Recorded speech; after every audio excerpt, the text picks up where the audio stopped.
Hello guys, ayan dumating na yung ating order na shower. Mura lang ito guys, wala pang 300. Ayan, maganda na yung shower natin. Yung kanyang hose ay plastic yan, hindi siya yung nakakalawang.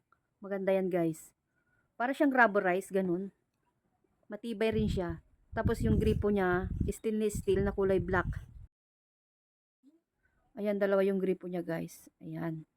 So meron naman siyang kasamang sabitan. Ayan, kung gusto niyo isabit, pwede yan. Dinidikit lang yan guys. Kung tiles yung ano nyo, CR nyo, maganda yung pandikit. Ayan, ilagay na natin yung ating shower. Madali lang siya i-install. Napakadali.